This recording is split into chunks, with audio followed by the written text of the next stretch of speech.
주께서 인도하시니 두려움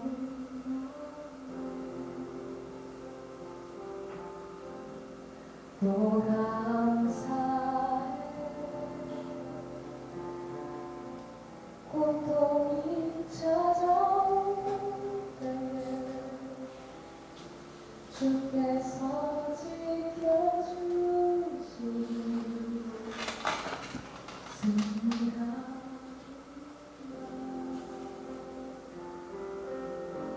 나의 모든 생활 속에서 주님이 함께 하시니 주님의 성령 나를 인도하시니 시험이 나를 찾아올 때 주님 지켜주시니 주님의 성령 나를 인도하시니 또 감사해 시험이 닥쳐올 때에 주께서 인도하시니 두려움 없네. 또 감사해 고통이 찾아올 때에 주께서 지켜주시니 승리하리라.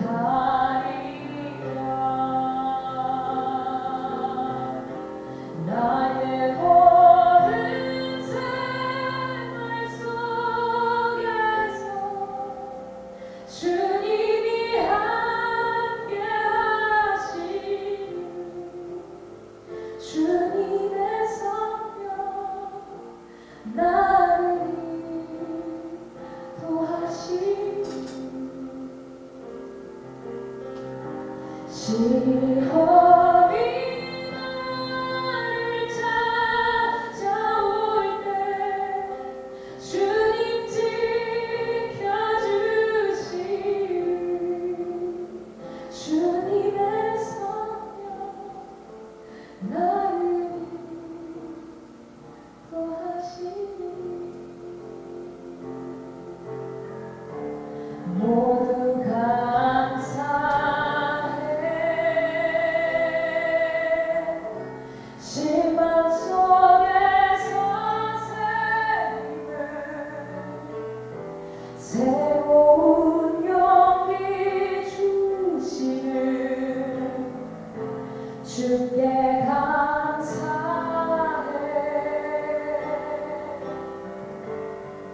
또 감사드리세 우리 주님의 은혜로 받은 구원을 감사해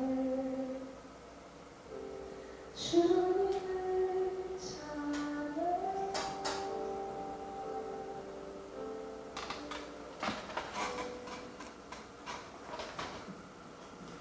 하나님, 우리가 살아가는 우리의 삶 속에서는 매일매일 크고 작은 싸움들이 일어나는 것을 봅니다. 많은 문제들이 우리 앞길을 가로막기도 하고 또 많은 관계가 우리를 또 어렵기도 하고 또 가족관계 안에서 사랑보다는 분열이 또 교회 안에서도 많은 그런 것들을 겪는 것을 봅니다. 하나님, 우리 모두를 하나로 묶어줄 수 있는 것은 오직 그리스도를 향한 우리의 믿음과 사랑 그리고 오직 주님께 대한 우리들의 헌신들, 이것이 온전히 우리를 하나로 묶어줄 줄 믿습니다. 하나님, 오늘 또 이렇게 사사기를 통해서 이들은 왜 그렇게 행동을 했으며 이들의 진정한 문제는 무엇이며 또 하나님은 그 모든 상황 속에서 어떻게 역사하셨는지, 그리고 그들을 어떻게 언약에 신실하셔서 자비로 또 사랑으로 이렇게 승리하게 하셨는지를 우리가 보기를 원합니다. 이 속에서 우리의 삶을 발견하게 하시옵고 또 우리를 그렇게 인도하시옵소서. 예수님의 이름으로 기도드렸습니다.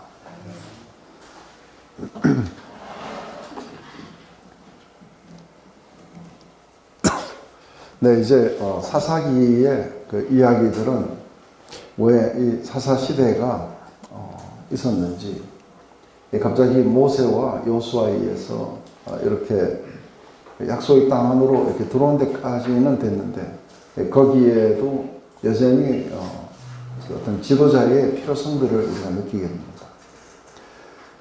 뿐만 아니라 우리 안에 이렇게 완전히 정복되지 않는 그런 어떤 삶의 영역들이 있듯이 이들 안에도 여전히 정복되지 않았던 그 민족들이 그대로 남아 있습니다.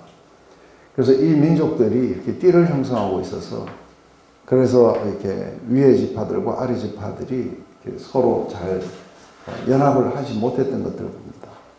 그래서 왜 이런 것들이 일어나게 됐는지, 이런 어떤 부분들을 좀 더 우리가 자세하게 이렇게 지켜봤으면 좋겠습니다. 그래서 제일 첫 번째 사사 이제 온니엘부터 시작해갖고 그 뒤에 예후, 그리고 삼갈의 이야기는 아주 조금 이렇게 나왔습니다. 이런 걸 통해 가지고 벌써 이제 여러 이렇게 나라로부터 이런 고통을 이렇게 받게 됩니다. 그래서 그 중에서 오늘 이렇게 모압 왕 에글론도 있었고, 그리고 블레셋에서 이렇게 올라와서 삼갈이 이렇게 또 했던 것도 있고, 그리고 이제 오늘 여기 나오는 것처럼 바락이라든지 아니면은 우리 기드온에 의해서 이렇게 싸우게 되는 미디안들, 또 가나안 왕 야빈, 이런 어떤 곳곳에서 이게 지금 이스라엘을 이렇게 괴롭히고 있는 것을 봅니다. 이것은 때로는 외적이고 때로는 내적이라는 것을 우리가 보게 됩니다. 외부에서 고난이 올 뿐 아니라 내부 안에서도 이렇게 오게 된다는 걸 보게 됩니다. 그래서 다시 한번 우리가 이걸 보면은 예후시 죽음이 이스라엘 자손이 또 여호와의 목전에 악을 행하며 여호와께서 하솔에 통치하는 가나안 왕 야빈의 손에 그들을 파셨으니 그의 군대 장관은 하로셋 학고임에 거주하는 시스라요. 야빈 왕은 철병거 900대가 있으므로 20년 동안 이스라엘 자손을 심하게 학대했으므로 이스라엘 자손이 여호와께 부르짖었더라. 그때에 라피도스의 아내 여신자 드보라가 이스라엘의 사사가 되었는데, 그는 에브라임 산지 라마와 베델 사이에 드보라의 종려나무 아래 거주하였고 이스라엘 자손은 그에게 나아가 재판을 받더라. 드보라가 어떻게 해서 사사가 됐는지, 이 사사는 누가 임명을 했는지 이런 게 좀 불분명해요. 그냥 드보라가 사사가 됐다 이렇게만 나와요.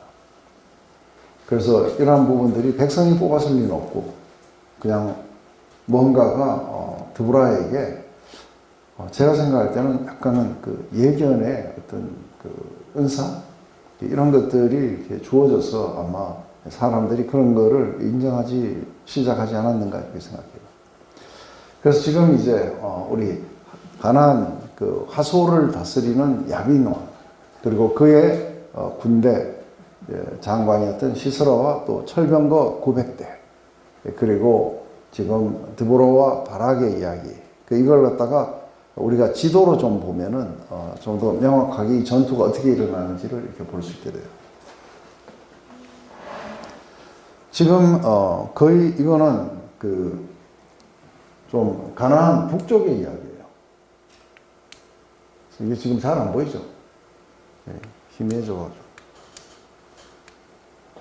왜 이런지 모르겠는데, 그래서 이게 갈릴리 지역이기 때문에 상당히 북쪽의 이야기예요. 북쪽의 이야기고, 사실은 가나안 왕 이게 하솔이 했던 곳은 이쪽이에요, 여기.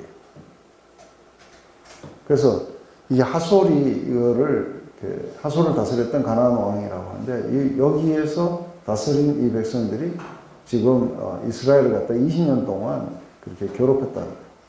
그런데 한 가지 놀라운 건 뭐냐면은 그 시스라의 군대 그 철병거 900대 그리고 그가 거주했던 그 곳은 이게 게데스나 이 하솔에 있지 않고 여기에 있어요. 그래서 여기가 지금 그 지도가 조금 잘못됐어요. 다볼산이 이렇게 여기 있지 않고 한 이쯤 있는데 여기 있네 다볼산. 그리고 지금 엔돌 이렇게 지금 이름들이 이렇게 나오는데 이게 기송강이에요. 근데 이거 기송강에 대해서 혹시 기억나는 거 없으세요? 우리 그 저기 성지순례 갔을 때 그때에 여기가 갈멜산이에요. 여기 기송강 옆에 여기가 갈멜산인데 이 갈멜산에 우리가 올라갔었어요. 올라갔는데 그때에 이 기송강을 그 우리 안내하는 분이 잘못 알아가지고 그것을 저쪽에 있다 그랬어요. 그 와디 켈트에 있다고. 그래서 유대 광야에 있다 그래서 아니 바로 밑에 있다고 제가 이렇게 여기서 이제 갈멜산에서 우리 엘리야가 300명을 죽였던 게 이렇게 기송강 강가에서 죽였거든. 그래서 이제 기송인데 이게 우리가 봤지만 우리 갈멜산에서 우리가 볼 때에 이쪽에 있는 다볼산이라든지 모레산이라든지 이게 다 보이는 게 이게 이스라엘 평원이에요. 이스라엘 평원이고 이게 무깃도. 무깃도가 그 사실은 이렇게 조그마한 동산이에요. 그죠? 근데 옛날에는 이게 위에 있으면 자주가 좀 유리해요. 그래서 이게 어떻게 여기가 왜 이렇게 중요한 곳이 되었느냐면 여기가 무깃도가 전쟁이 굉장히 많이 일어나는 이스라엘 평원이에요. 그래서 지금 이쪽으로는 거의 다 산악지대예요. 여기도 많이 이렇게 좀 산악지대. 근데 애굽에서 올라올 때 이렇게 해변을 타고 올라와갖고 이게 무깃도 앞을 이렇게 지나가요. 그래서 이게 가브나움을 통해 가지고 이쪽으로 이렇게 가게 돼요. 근데 이렇게 쭉 올라와갖고 이렇게 무깃도를 지나서 이렇게 가브나움을 통과해서 이쪽으로 이렇게 많이 올라가게 되는데 그래서 지금 이쪽에 있는 다맥색으로 이렇게 가게 될 때 그렇게 많이 가죠. 아니면 이제 왕의 도로를 타고 이렇게 사막을 건너서 이렇게 가기도 하고. 근데 여기가 아주 굉장히 널찍한 그런 어떤 평원이기 때문에 그 전차가 우리 그 철병거 철로 돼가지고 옆에 우리 옛날에 로마 거기에서 보면은 막 이렇게 옆에 삐죽삐죽하게 돼가지고 막 지나가면서 거기 부딪히면 완전히 갈기갈기 찢어지고 막 그러죠. 이 철병거가 900대나 이렇게 있었는데 이 철병거는 산악지대에서는 사용을 못해요. 이건 주로 평원에서 싸워야 돼요. 그래서 하루셋 학고임이 아마 이 부근에 어디였을 거라고 해요. 그래서 기송 강가에 여기에다가 이걸 그 900대를 모은 거예요. 그러니까 지금 이제 드보라가 바락을 갖다가 게데스로 모아가지고 이 납달리하고 스불론이 가장 영향을 많이 받았겠죠. 그래서 바로 이 하솔이 여기 있기 때문에 납달리하고 이 스불론이 영향을 많이 받아가지고 그래서 이 사람들을 10,000명을 모아가지고 이게 다볼산으로 가라. 왜냐하면 이 다볼산은 철병거가 올라갈 수 없는 산이에요. 그래서 이 다볼산에서 올라가고 있으면은 이제 그 여기에 있는 철병거 900대가 어떻게 움직이는지 보여요. 근데 지금 이제 시스라도 철병거 900대를 가지고 와갖고 이 다볼산을 포위하려고 그랬죠. 그러면 여우에서 이제 고사돼갖고 죽도록. 그랬는데 갑자기 드보라가 다볼산에서 내려와가지고 철병거가 있는 평지로 향해 쫓아가라 하고 이렇게 내려온 거예요. 그런데 이거는 이제 좀 보면 알겠지만 굉장히 무모한 거예요. 왜냐하면 이 철병거가 아주 굉장히 잘 싸울 수 있는 평지로 오히려 이게 게릴라전을 벌여야 되는 이 사람들이 이게 지금 거꾸로 이렇게 나오는 거예요. 거꾸로 나와갖고 이게 그 철병거가 아주 굉장히 원활하게 움직일 수 있는 그곳에서 이 전투를 벌이는 우를 범하게 되는데 왜 그렇게 하는지 이제 그걸 보면 알게 돼요. 저 위에 하솔이 저 위에 있는데. 네, 하솔이 여기 있어요. 근데 가나안 땅 야비는 여기에 있었고, 그래서 이게 그 우리가 보면 알겠지만 지금 여기에 그 스불론이라든지 이런 데가 조금 문제가 있는 게 뭐냐면 이 중간에가 끊어져요. 지금 그렇게 가난한 사람들이 여기에 거주하게 되고 여기에도 거주하게 되고 그리고 에브라임하고 유다 사이에도 거주해요. 그래서 이게 3등분 돼버려요. 그 4등분 되죠. 왜냐하면 요단강이 있어갖고 이쪽은 또 잘 안 와요. 그러니까 사실은 이렇게 하면서 곳곳에 이제 모조선행 그런 것들이 많이 이렇게 산재해 있었던 거예요. 그러다 보니까 이게 지금 철병거가 하소로하면 여기인데 철병거는 이쪽에서 지금 지휘하고 있는, 그래야 이스라엘 전체를 통제를 하니까요. 그럼 가나안 왕이라는 존재는 다 흩어져 있는 모든 가나안. 아니요. 가나안 여기요. 하솔 여기. 여기에서 통치하는 왕이에요. 야빈이라는 왕. 근데 이게 강성해져 가지고 지금 이제 이거를 전부 이스라엘을 갖다 괴롭히고 있는 거예요. 목사님 지금 이스라엘의 땅이 거기 다 포함하고 아니요. 밑에 그게 빠졌죠. 지금 그 에브라임하고 유다가 빠졌죠. 지금 이스라엘은 지금 이스라엘도 이게 지금 이스라엘은 영역이 비슷해요? 두로 여기까지 안 가죠. 여기는 저기는 레바논이에요. 레바논이고 이쪽에는 헬몬산이 있는 데는 맞아요. 그래서 이게 해갖고 이쪽이 이제 골란 고원인데 이거 뺐었죠. 시리아로부터. 그렇지만 이쪽은 전부 다 이제 지금 그거죠. 전부 이제 그 요르단.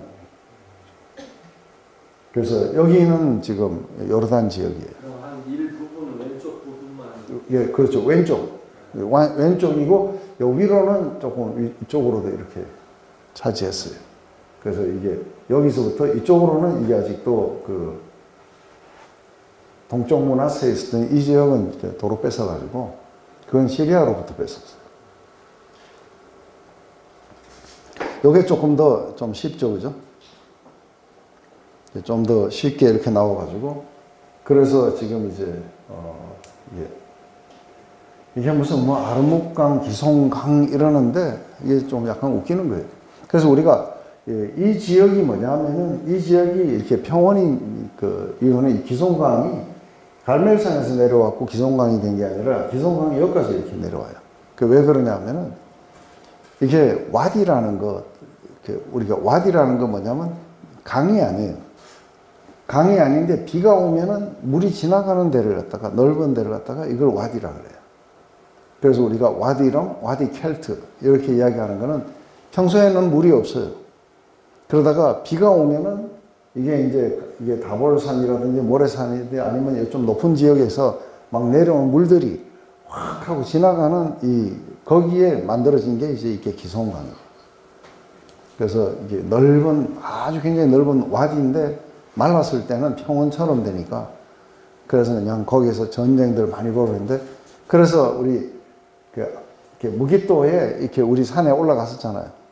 그 산이라고 말하기 좀 어렵지만 언덕 거기 올라가가지고 막 지하로 막 그렇게 뭐 내려가는 거 빙빙 돌아가지고 저쪽으로 나와야 되는데 임신한 사람도 있고 뭐 다리 아픈 사람도 있고 이랬는데 그래가지고 왜 이 말을 안 했느냐 하고 또 약간 짜증도 나고 했던 거기 무기또 가보셨잖아요.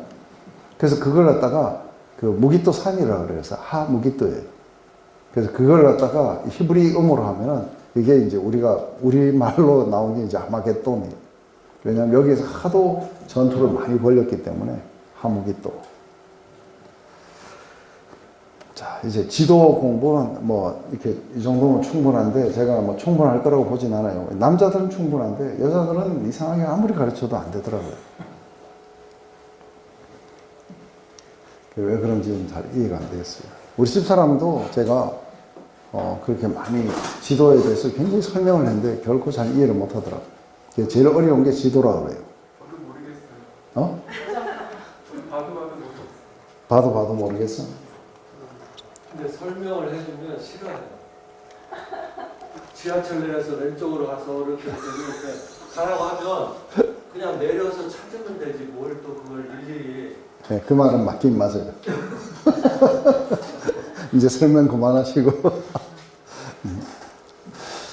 우리가 이제 이게,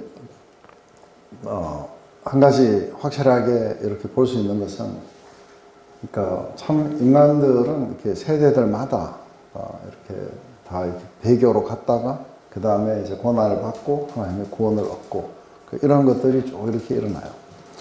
근데 이제 그 사사기를 이렇게 볼 때에, 사사기는 하나님을 경험하지 못한 세대들에게 지속적으로 하나님을 경험하게 하는 그런 기간들이에요. 그래서 이들은 용도자가 없이 이미 이렇게 다 완전하게 정복하지 못한 이 땅들에서 이제 계속해서 믿음으로 싸우고 전쟁해야 되고 이런 것을 하나님이 가르치시고 있는 거예요.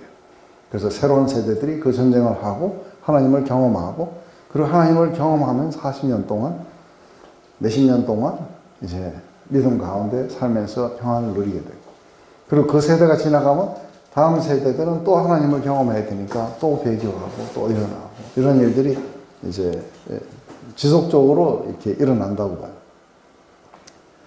이러한 모든 것들은 우리가 어떻게 본다면은 그 아버지의 사랑을 경험하기 위해서 그 아들을 멀리 보냈던 그 더러운 황자의 아버지와 같은 그 아들을 결국은 그렇게 가도록 보낸 것도 아버지의 사랑이었어요. 그죠?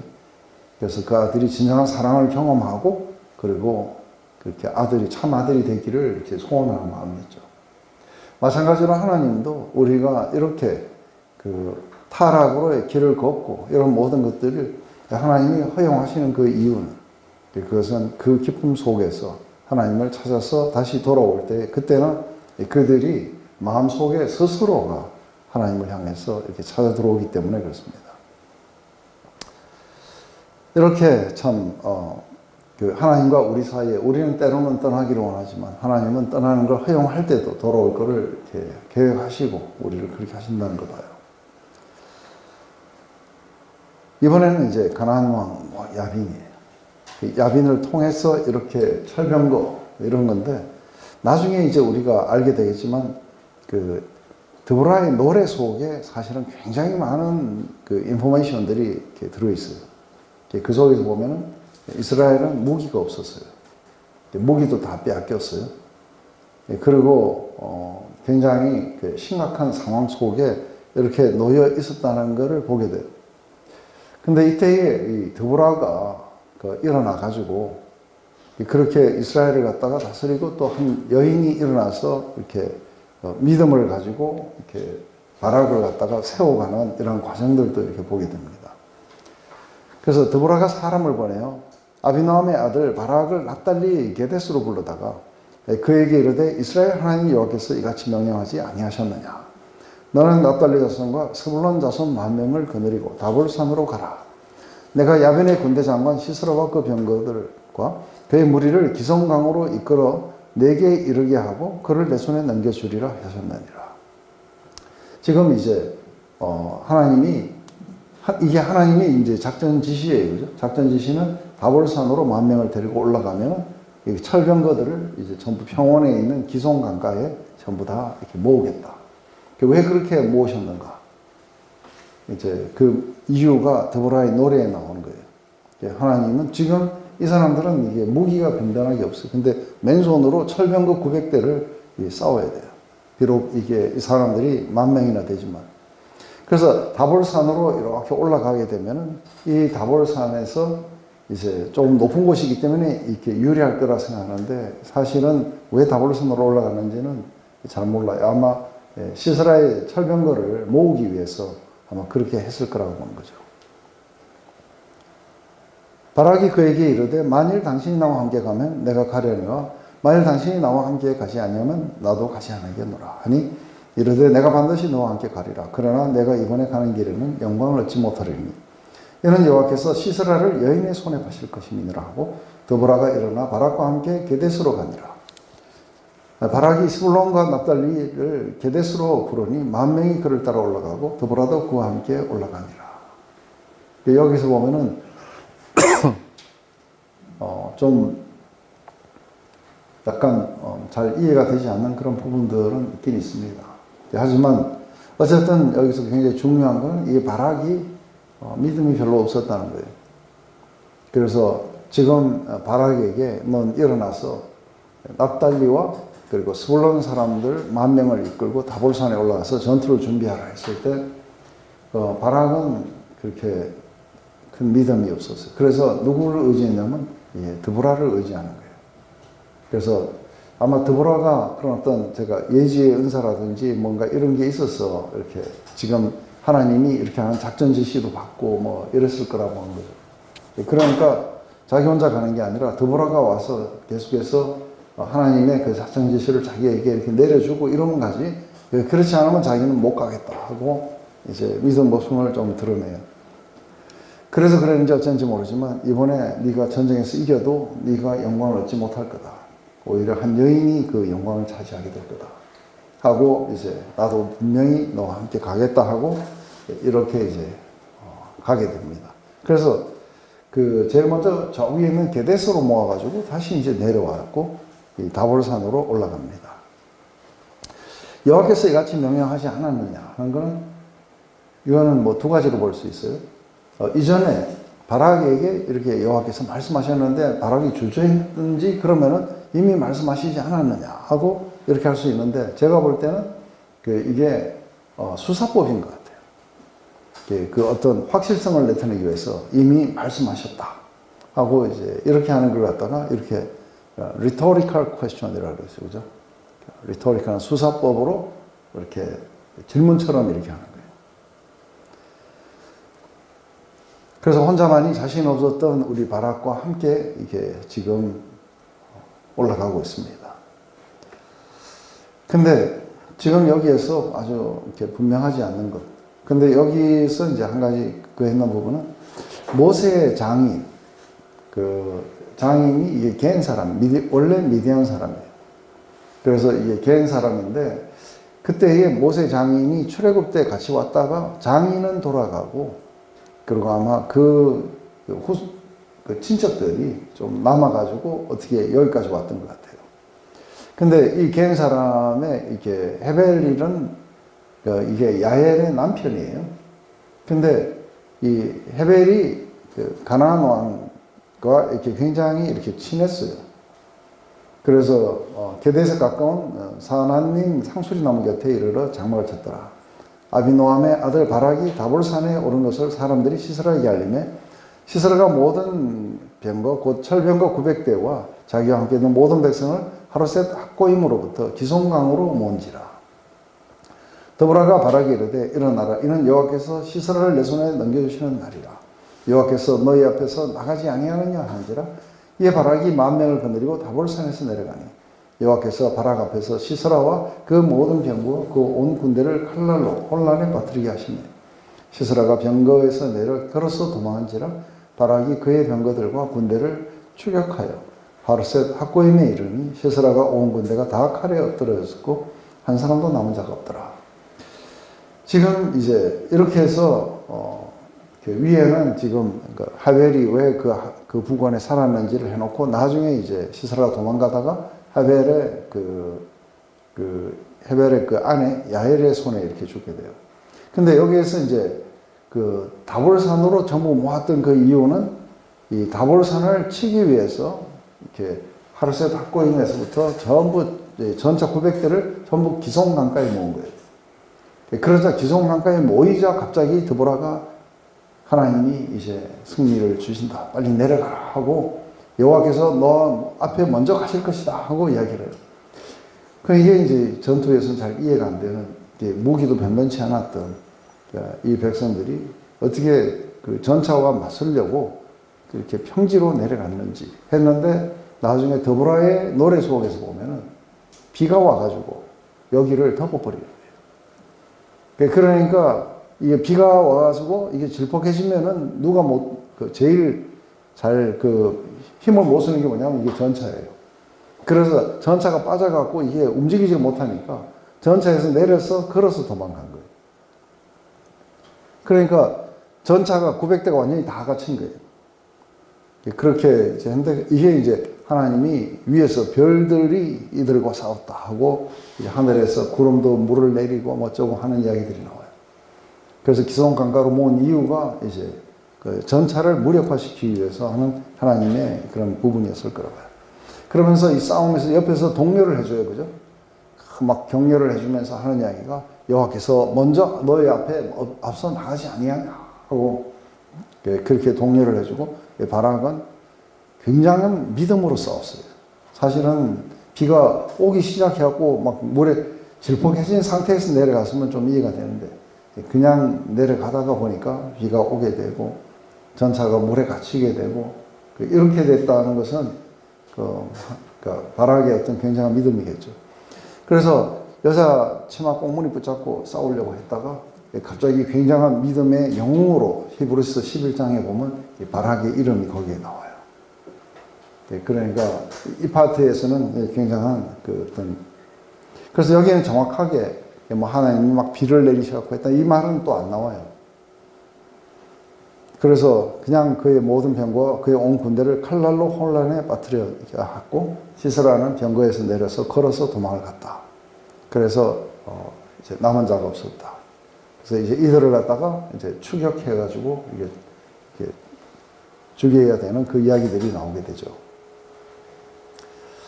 그래서 여기 보면 시스라가 걸어서 도망을 갔어. 이제 겐 사람 헤벨의 아내 야엘의 장막에 이르니 이는 하솔 왕 야빈과 겐 사람 헤벨 집 사이에는 화평이 있었습니다.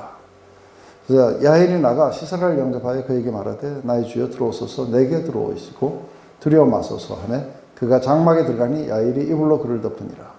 시스라가 그에게 말하되 청하노니 내게 물을 조금 마시게 하라. 내가 목이 마르다 하매 우유부대를 열어 그에게 마시게 하고 그를 덮으니 그가 또 이르되 장막문에 섰다가 만일 사람이 와서 내게 묻기를 여기 어떤 사람이 있느냐 하거든 너는 없다 하고 깊이 잠이 드니 헤벨의 아내 야엘이 장막 말뚝을 가지고 손에 방망이를 들고 그에게 가만히 가서 말뚝을 그의 관자놀이에 박음에 말뚝이 꿰뚫고 땅에 박히니 그가 기절하여 죽으니라. 이렇게 해서 바락이 이제 그 시스라를 추격해갖고 왔는데 이미 죽고 없었어요. 그래서 사실은 시스라를 죽인 거는 하벨의 아내 야엘이 이렇게 죽이게 된 거죠. 그래서 영광을 뺏겼어요. 이와 같이 이날에 하나님이 가나안 왕 야빈을 이스라엘 자손 앞에서 굴복하니 이스라엘 자손이 손이 가나안 왕 야빈을 점점 눌러서 마침내 가나안 왕 야빈을 진멸하였더라. 근데 이렇게 보면 이 전투가 끝나고 나서 아직도 하솔에는 가나안 왕 야빈이 있었어요. 근데 이거를 이렇게 얼른 못 몰아냈던 것 같아요. 그러면서도 여전히 시간이 좀 걸려갖고 이게 점점 전진적으로 이스라엘이 강성해지면서 이게 완전히 진멸을 했다 하고 이제 단번에 끝나는 이제 전투가 아니었던 걸 봐요. 그래서 이게 좀 시간이 좀 걸리고 아마 이렇게 됐는데 이게 10,000명이 만 명을 스불론과 납달리 집합 10,000명을 모았는데 나중에 보면은 훨씬 더 이렇게 많은 숫자가 모여요. 40,000명이 모여요. 그래서 이게 30,000명은 도대체 어디서 왔는가 했을 때 이제 드보라의 노래 속에 좀 더 이야기의 구성이 많이 이렇게 달라져요. 근데 드보라의 그 노래는 근본적으로 이렇게 두 가지를 이야기를 해요. 하나는 뭐냐면 이렇게 승리를 주신 하나님을 찬양하는 거예요. 그리고 또 한 가지는 뭐냐면은 이 전투에 참여했는 자들과 이 전투에 참여하지 않은 자들에 대한 명확한 그 구분을 해요. 그래서 하나는 이들로 인해서 찬양하고 한쪽은 저주를 받아라 하고 하는 게 이 노래의 굉장히 중요한 문제예요. 이날에 드보라와 아비노함의 아들 바락이 노래하여 이르되 하는데 이스라엘의 영솔자들이 영솔하였고 백성들이 즐거이 헌신하였으니 여호와를 찬송하라. 이렇게 이야기하는 것은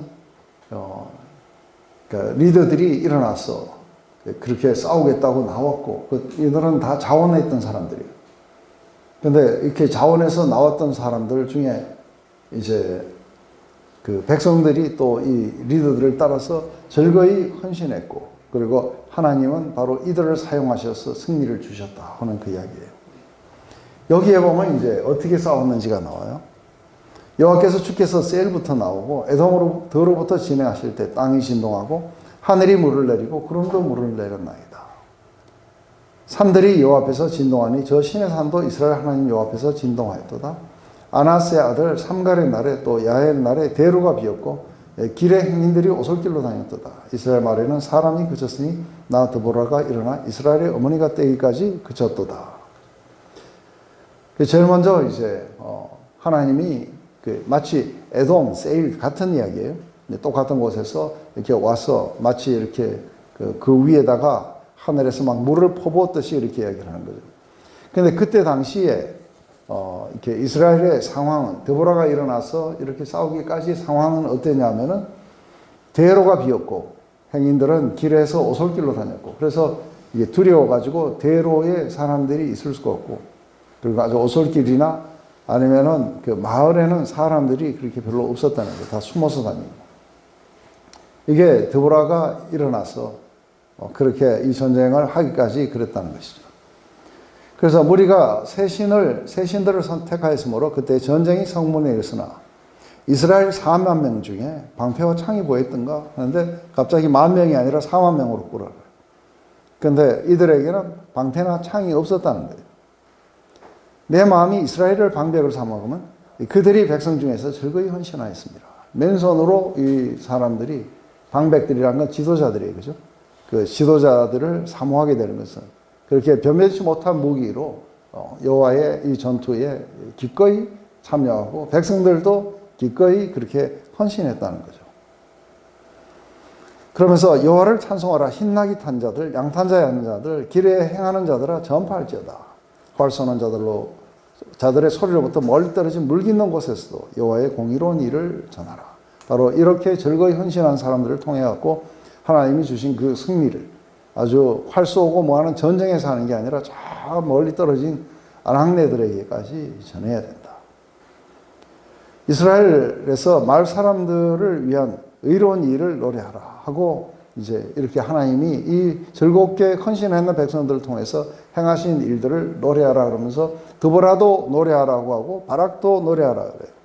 그러면서 드보라여 깰지어다 하고 일어나라. 바락이여 아비노함의 아들이여 내가 사로잡은 자를 끌고 가서 하나님의 이 놀라우신 일들을 전하라 하고 지금 그렇게 이야기를 하고 있어요.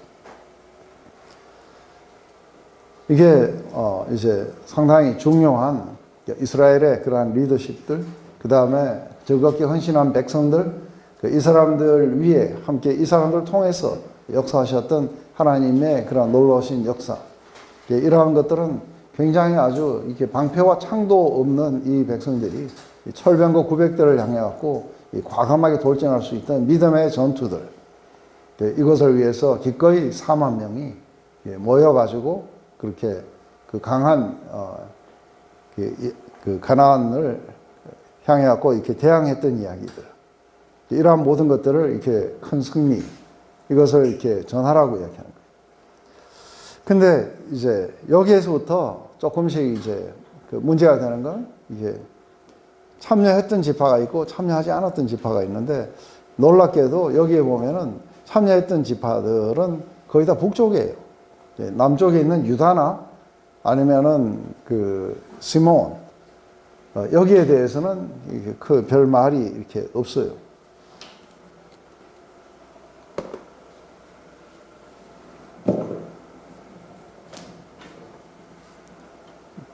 네. 지금 이제 그때 남은 귀인과 백성이 내려왔고 여호와께서 나를 위하여 용사를 치시려고 내려오셨도다.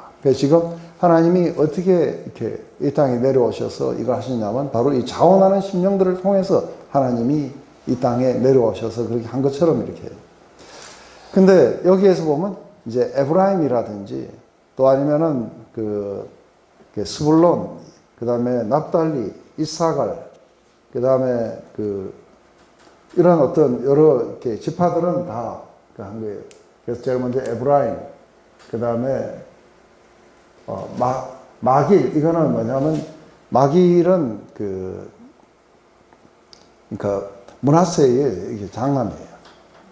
그래서 이게 동쪽 그 지파들이 거기에 그 전투에 이렇게 참여한 거예요. 그래서 이 가나안 야민하고 관계되는 이 세 개의 그 부분은 다 참여를 했어요. 근데 그 중에 참여하지 않은 건 단밖에 없어요.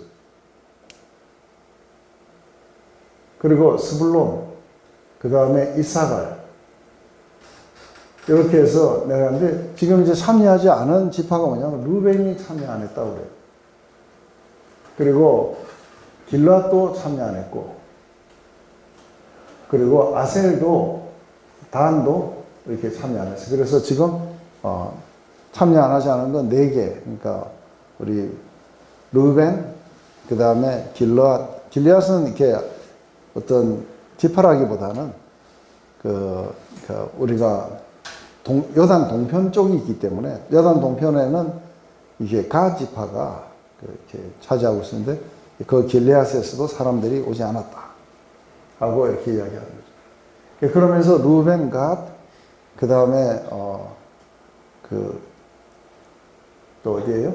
그 세변 쪽에 있었던 스불론, 그리고 저 밑에하고 위로 나눠졌던 단, 이렇게는 이렇게 참여하지 않았다는 거죠.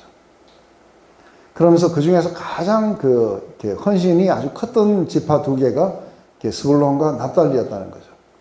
그래서 죽음을 무릅쓰고 목숨을 아끼지 않은 백성이요, 납달리도 덜의 높은 곳에서 그래도다.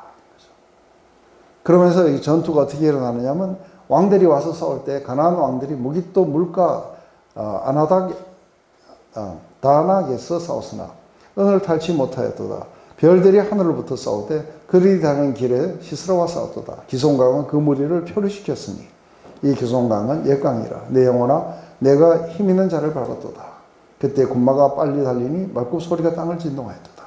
굉장한 막 그 말들이 달리고 막 이런 어떤 소리가 들렸는데, 이게 기송강이 범람해서 이들을 전부 표류시켜 버렸다는 것이죠. 이러면서 이제 그 참여했던 지파, 참여하지 않은 지파, 이러면서 갑자기 메로스를 저주해요. 여호와의 사자의 말씀에 메로스를 저주하라. 너희가 그득그득 그 주민들을 저주할 것은 그들이 와서 여호와를 돕지 아니하며 여호와를 도와 용사를 치지 아니함이라 하시도다. 이들은 이 전투를 돕지 않았던 대표적인 것으로 이게 메로스라고 하는데, 메로스가 어디 있는지, 그 주민들이 메로스가 어떤 성인 걸 봐야 되는데 이거를 이렇게 어딘지를 아는 사람이 없어요. 다음은 이게 어떤 지역인지, 아니면은 이게 그 메로스라는 뜻이 이게 레퓨지 아니면은 이렇게 안락함 이런 거예요.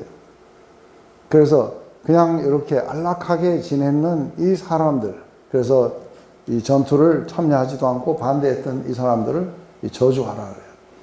이 다음에 기드온도 마찬가지예요. 그 전투에 돕지 않은 사람들을 아주 다 죽여버려요. 일어났던 일들이 이렇게 일어나게 되는데, 메로스를 저주하라고 갑자기 하나님 사자가 그렇게 말씀하셨다는 거예요.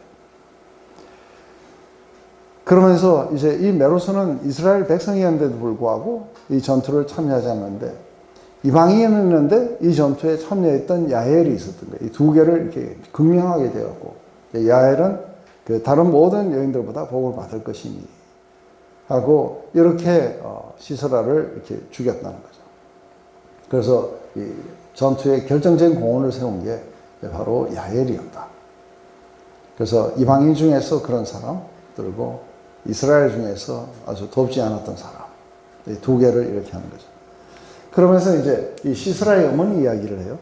시스라의 어머니는 이 이야기를 하면서 얼마나 이제 그 비참한지, 이 창문을 통해서 자기 아들이 왜 빨리 안 돌아오는지, 그리고 철병거가 왜 빨리 안 오는지, 그리고 탈취물로 여자들을 잡아오고 고운 채색 옷들도 가져오고 이렇게 할 걸 기대했는데 받은 것은 처참한 아들의 죽음이었어요. 그죠?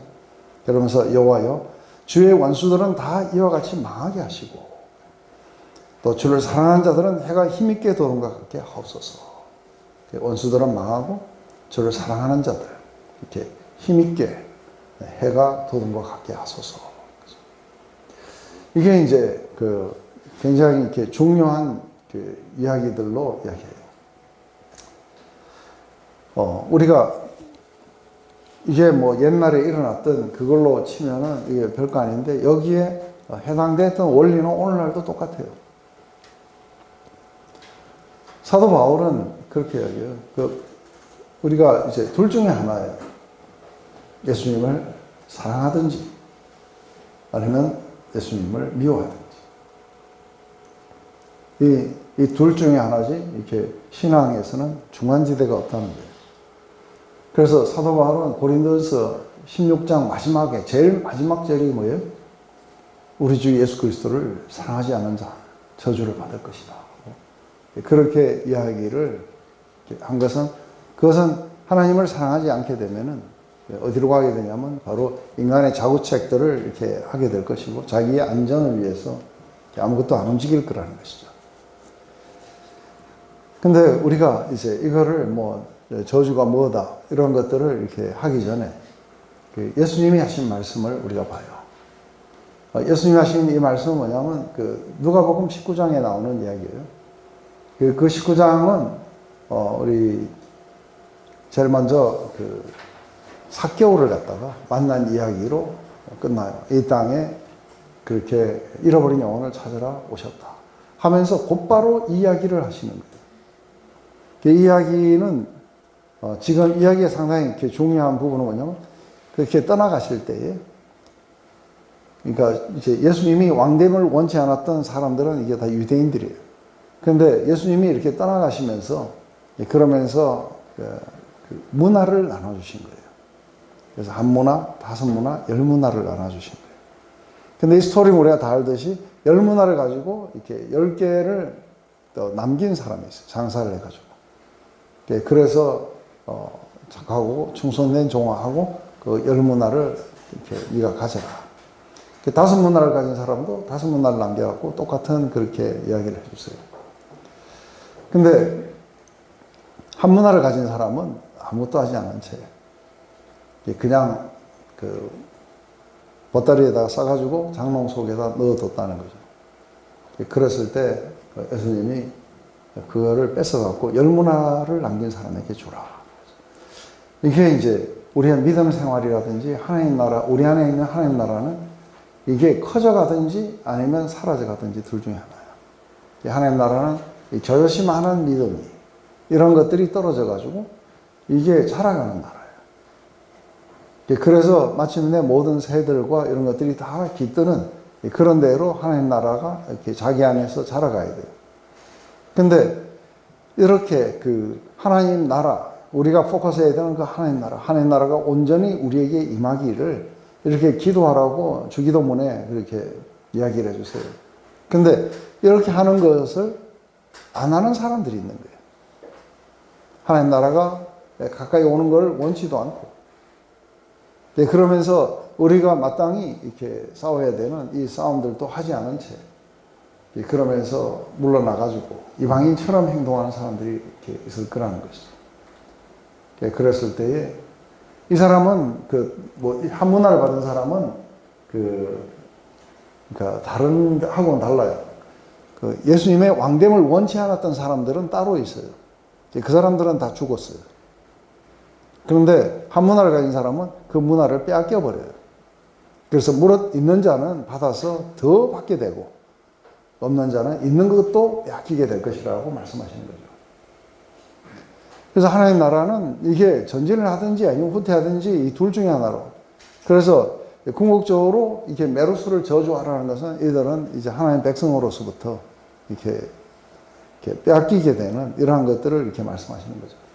그래서 이게 둘 중에 하나예요. 그래 어정쩡쩡하게 사는 사람들. 이 사람들에게는 아무것도 안 일어나는 거예요. 그래서 사실은 그런 사람들 가운데 우리 라오디게아 교회가 있었어요. 그 교회를 보면서 이게 부에 빠져가지고 이렇게 있을 때 내가 아주 역겨워서 입에서 이렇게 토해버리겠다 하고 아주 굉장히 엄중한 신호를 이렇게 하세요. 그러면서 하시는 말씀이 내가 밖에서 문을 두드리니 누구든지 듣고 문을 열면 내가 들어가서 그와 함께 같이 먹고 이러면서 이제 회개를 촉구하고 돌이킬 걸 촉구해요. 그래서 흔들어 이렇게 깨우게 되고 그래서 잠자는 영혼들 이 잠자는 영혼들 이렇게 흔들어 깨워가지고 이렇게 하나님 나라가 자기에게 온전하게 임하도록 우리에게 주어진 이 싸움들이 싸워져야 되는데 여기 보면은 초기 때는 많이 싸워요. 그러다가 좀 지나면 안일함에 빠져요. 메로스가 되는 거죠. 그래서 나중에는 그런 우리가 싸워야 되는 싸움에 신경도 안 쓰는 사람들로 이렇게 바뀌어간다고 봐요. 그렇게 된다면 마지막에 가서 상당히 있는 것도 다 빼앗기게 되는 그런 어떤 하나님 나라가 자기 안에 전혀 이렇게 사라져버리는 그런 경험들도 하게 될 거라는 거죠. 더 이상 주님을 사랑하지도 않고 하나님 나라가 자기 안에 있지도 않고 껍데기인 종교만 남아요. 그렇게 바뀌게 될 거라고 이야기를 하시는 거죠. 그래서 좀 쉬었다가. 이제, 기도원의 이야기예요. 그래서 보면은, 이때까지는 그러니까 드보라의 이야기 속에서 보면 이렇게 잘 이렇게 단합이 안 돼요.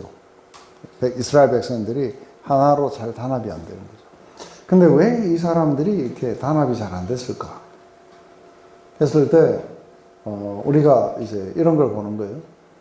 요즘에 이제 이렇게 물어보면은, 나이가 조금 이렇게 우리 많은 분들, 우리 정창준 형제님은 형제들 이렇게 몇이나 되세요? 네 명이에요? 아주 가까우세요? 지금도 잘 왕래하세요? 그래요? 대단히 좋네요. 오히려 좋으세요. 예? 형제들끼리 오해가 좋아가지고. 아, 그러세요? 그 사촌들은? 사촌은 없어요. 없어요? 그 친척이 없어요? 부모도 이분이라 없어요, 형제가. 아, 형제도 없고. 네, 그렇구나. 그럼 제가 잘못 선택했어요. 현주 자매님은 어때요? 제 친정 쪽이요? 그 친정 쪽에? 네, 5명인데 네, 다 가까워요? 그래요? 사촌들은? 연락 잘안 하죠. 연락을 거의 안 하죠. 네.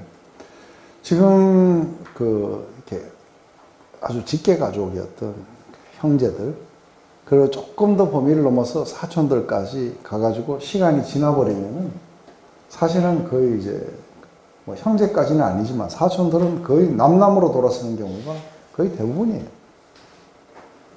그런데 이게 이제 사촌도 아니고 이게 이제 더 멀어지면 멀어질수록 그 집에 무슨 일이 났다 이러면은 우리가 눈이나 하나 깜짝하겠어요. 그런데 이게 이제 또 사돈의 팔촌 되면은 이제는 그 사람이 어떻게 됐는지도 우리는 별로 관심도 없어요. 그게 보면은 이게 지파만 해도 상당히 많아요. 한 지파만 해도 지금 다 이렇게 애들까지 합치면 이게 몇십만 명이에요. 그죠? 그런데 이 지파만 해도 이만큼 많은데, 그런데 또 다른 지파예요.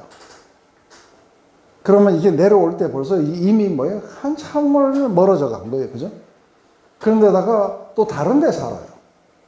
그래서 왕래도 없고 뭐도 없고 근데 그 지파가 공격을 당했다고 가서 도와주려고 하겠는가?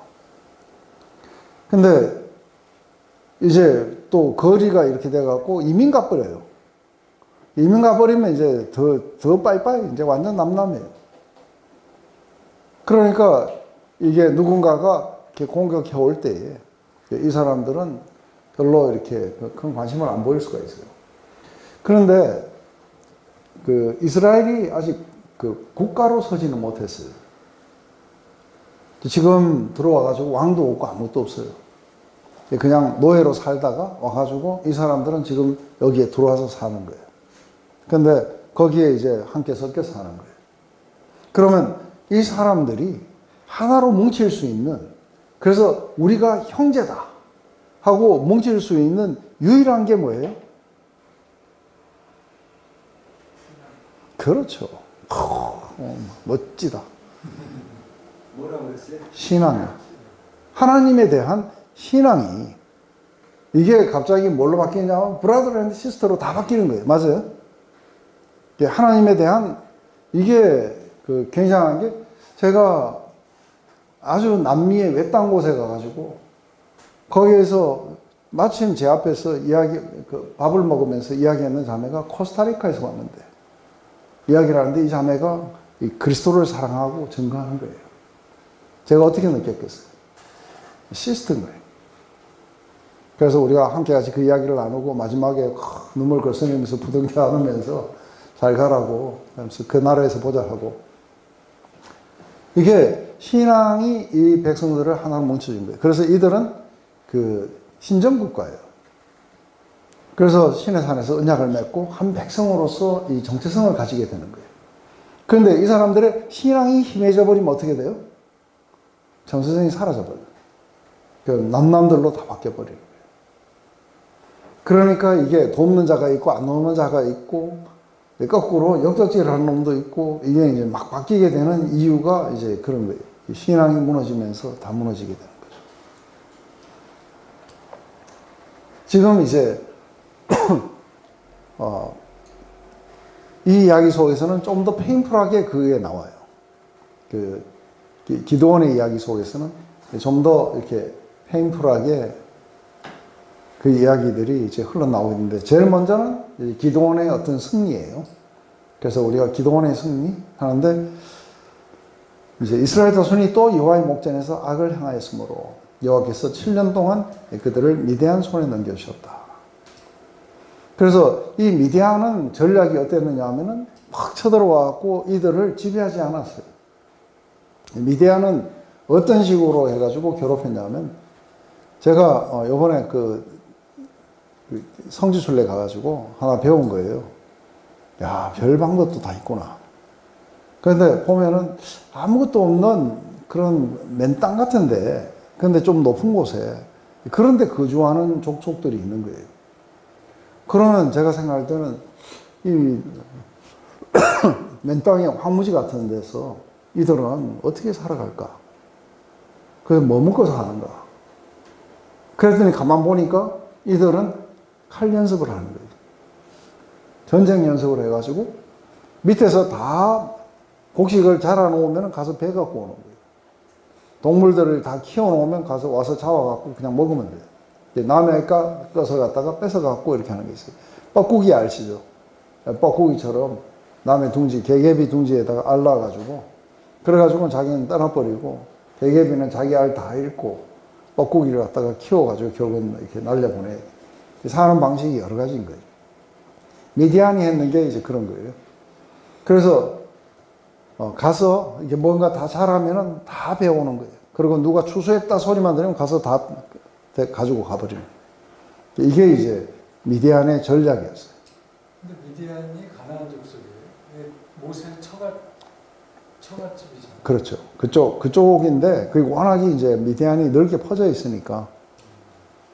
그래서 이게, 제가 볼 때는 그 아말렉도 굉장히 그 많이 퍼져 있는 게, 이 아말렉은 저 밑에 시내산 가까이 있는 르비딤에서 싸웠어요. 아말렉 족속하고. 그런데 사실은 그 에브라임 산지에 거기도 아말렉이 살아갖고, 아까 보면 에브라임 소개할 때 그들이 그 아말렉을 갖다가 뿌리 뽑고 거기에 살았다고 이렇게. 미디안도 주로 이제 미디안이 어디냐 하면은 홍해가 있는데 반대편 홍해. 거기가 이제 그 이스라엘 요르단 전 국경이죠. 그 부근에 사는 족속들이 이게 미디안이었었어요. 그래서 사실은 그 모세가 그리로 도망갔다가 거기서 이제 호렙산으로 이렇게 내려가게 되죠. 그런데 여기 보면은 거기에 있는 미디안들인데, 이 미디안들이 막 흩어져 살았던 것 같아요. 왜냐하면 다 이게 사막이고 뭐하고 하니까 베두인들처럼 막 온데 이렇게 흩어져 갖고 살았던 것 같아요. 그래서 정확하게 어디에 딱 모여 살았다, 꼭 그렇게 볼 수는 없다고요. 그래서 이스라엘 자손이 미디안으로 말미암아 산에서 웅덩이와 굴과 산성들을 자기들을 위해서 만들었으며 하고 그래요. 그렇게 하는 이유가 뭐냐? 미디안이 눈을 피해가지고, 왜냐하면 파종할 때면 어김없이 와갖고 싹쓸이 해가지고는 이스라엘 가운데 먹을 것을 남겨두지 아니하며, 양과 소도 그렇게 했어요. 그렇게 하자 이들은 이제 굶주릴 거고, 그래서 여호와께 부르짖었고, 여호와께서 이스라엘 자손에게 이게 사사를 보낸 게 아니라 한 사자를 보낸 거예요.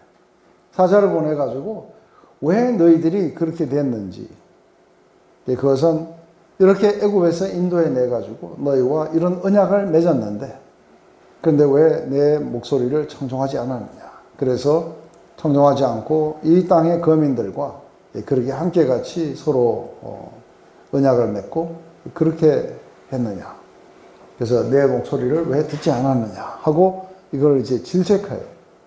이게 이제 미디안의 이게 이제 예언자적 제가 비전이라고 했어요. 그죠? 예언자적 비전은 왜 이렇게 미디안이 와서 이렇게 날마다 이거를 다 훔쳐가지고 가버리고 와서 무조건 뺏어 가버리고 이런 게 왜 일어났느냐 했을 때 그 일어난 이유가 어디냐 했을 때 이거는 이제 미디안이 나빴다. 저것들이 준 도둑들이고 산적들이다. 그래서 우리가 당했다. 이렇게 보는 시각이 있고 또 하나의 시각은 뭐예요? 우리가 하나님을 청송하지 않았어. 이런 일이 우리에게 다가온 거다. 다 몰아내라 했을 때 다 몰아내지 않고 그대로 두니까 저것들이 강성해졌어. 우리를 이렇게 괴롭히는구나. 우리에게도 마찬가지예요. 자신 안에 있는 어떤 그 점령되지 않은 부분들을 놔두면 그게 이제 평생을 괴롭혀와요. 그죠? 괴롭히고 자기가 이렇게 올바로 살아갈 수 없도록 자기를 계속해서 괴롭히는 거죠. 이게 이제, 디스플린이라 그러죠.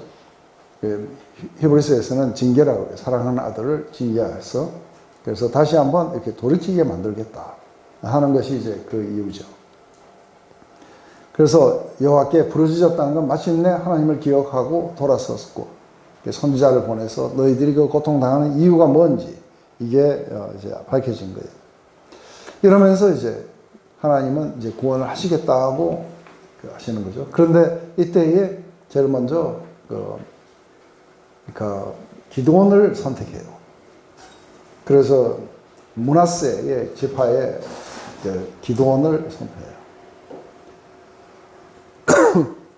근데 이 기드온은 알다시피 자기 자신을 어떻게 봤냐면 나중에 밑에 보면은 자기가 아주 굉장히 지극히 이렇게 작은 지파에 아주 작은 가정에 최고로 별 볼 일 없는 자다 하고 스스로를 그렇게 생각하고 있어요. 근데 그 기드온 앞에 나타났고 큰 용사여 그래요. 여호와께서 너와 함께 하시도다 하고 이제 너와 함께 하신다는 걸 알리면서 기드온을 보고 큰 용사라고 이렇게 이야기를 하는 거예요. 근데 기드온은 자기를 볼 때 큰 용사기는커녕 아주 별 볼 일 없는 지극히 작은 자였고 하나님이 함께 하시기는커녕 하나님이 자기를 버리셨다고 느끼는 거예요. 그래서 여기 보면 나의 주여 여호와께서 우리와 함께 계시면 어찌하여 이 모든 일이 일어났습니까? 하고 이제 이게 우리가 많이 묻는 질문들이에요. 그죠? 어떻게 하나님이 나를 사랑하신다면 이런 게 일어날 수 있습니까? 하고 이렇게 하는 거는 굉장히 많은 사람들이 그렇게 해요. 그러면서 갑자기 우리 조상들이 우리에게 전해줬던 그 모든 이적과 기적들은 지금 다 어디 있습니까? 그러니까 그런 것들은 없고 그리고 이런 어떤 심각한 고난이 이렇게 온 걸 보면 하나님이 우리를 버리십니다. 버리셨기 때문에 미대한 손에 이렇게 우리가 있다. 그러자 하나님은 갑자기 이제 거기에 대해서 대답하시는 것이 너는 가서 너의 힘으로 이스라엘을 미디안 손에서 구원하라. 내가 너를 보낸 것이 아니냐 하시니라. 그러면서 갑자기 네가 일어나서 구원자가 돼서 네 백성들을 구하라 하고 이런 조합이 내려오는 거예요. 그러니까 그냥 깜짝 놀라갖고 오 주여 내가 무엇으로 이스라엘을 구원하리까? 나의 집은 므낫세 중에서 극히 약하고 나는 내 아버지 집에서 가장 작은 자입니다 하니 여호와께서 그에게 이르시되 내가 반드시 너와 함께 하리니 내가 미디안 사람 치기를 한 사람 치듯 하리라 하시니라. 지금 이건 누구에게도 그랬는가 하면은 모세도 그랬어요. 그죠? 가서 내 백성들을 그 압제해서 구해오라는가. 예? 하더니만 내가 누군데 갑니까? 그러면서 뭐 어쩌고저쩌고 막 이렇게 이야기를 하는 거죠. 그러면서 나중에 가면 막 보낼 사람을 보내소서 하고 그러면서 자기는 전적 아니라 했을 때 이들이 지금까지 가진 시각은 뭐예요?